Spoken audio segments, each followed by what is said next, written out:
Good morning Pilipinas! Live mula sa Pag-asa Weather and Flood Forecasting Center. Ito na po ang latest sa lagay ng ating panahon. Dominant weather system po ngayon sa ating bansa ang ITCZ o Intertropical Convergence Zone. Ano nga ba ulit ang ITCZ? Ito po yung boundary o yung pagsasalubong ng hangin mula po yan sa northern at sa southern hemisphere. So ito po ay kapag nagkakaroon po ng pagsasalubong ng hangin, nagkakaroon po tayo ng cloud formation. At ang mga kaulapan na ito po ang nagdudulot naman ng pag-ulan o pagkidlat, pagkulod. At sa katunayan nga po ngayong araw na ito ng Huwebes, inaasahan po na magiging maulan po ang panahon. Diyan po yan sa may Calabarzon, Mimaropa, pati na rin po sa buong Visayas, pati na rin po sa Northern Mindanao, Caraga at sa may Zamboanga Peninsula. Dito naman sa atin sa Metro Manila at ritirang bahagi ng ating bansa, asahan po natin ang bahagyang maulap na kalangitan na meron po mga pulupulong pag-ulan o pagkidlat, pagkulog.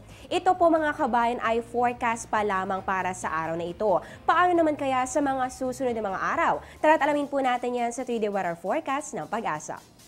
Unahin po natin sa Baguio City. Generally po ay makakaranas sa magandang panahon, kaya naman pwedeng sulitin yan at makipag-bonding. Try nyo mamasyal sa parke, yan po ay bukas hanggang sa darating na weekend.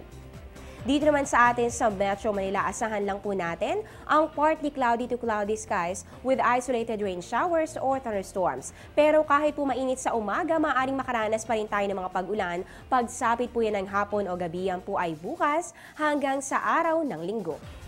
Sa Metro Cebu naman po tayo maaaring pagpatuloy mga operasyon dyan para sa ating mga kababayan na apektuhan ng lindol dahil inaasahan lamang po ang bahagyang maulap na kalangitan na meron pong kaunting mga pag-ulan o pagkidlat, pagkulog simula po yan bukas hanggang sa Sunday. Sa Metro Davao naman po tayo, posible maging pabor ang panahon sa mga nakaschedule na labahin. Kaya naman sulitin po ang sikat ng araw, yan po ay bukas hanggang sa Sunday. At panghuli lang po natin sa Zamboanga City. Asahan pa rin po ang mga pulupulong pag-ulan o pagkidlat, pagkulog. Kaya naman magdala pa rin po ng payong at mag-monitor sa lagay ng panahon. Yan po ay bukas hanggang sa weekend. Magbabalik pa po kami matapos ang isang paalala. Teng, ang package.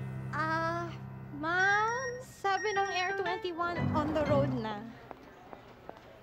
Ano, Teng? Ang package. Ma'am, sabi ng Air 21 na receive na. Okay, very good.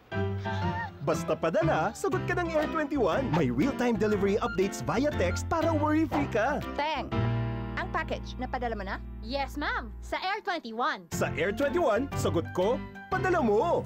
At yan ang latest mula dito sa Pag-asa, manatiling nakatutok sa Panahon TV Express, kung saan walang pinipiling panahon ang pagbibigay impormasyon. Ako pa ngayong weather lover, Amor La Rosa. Magandang umaga.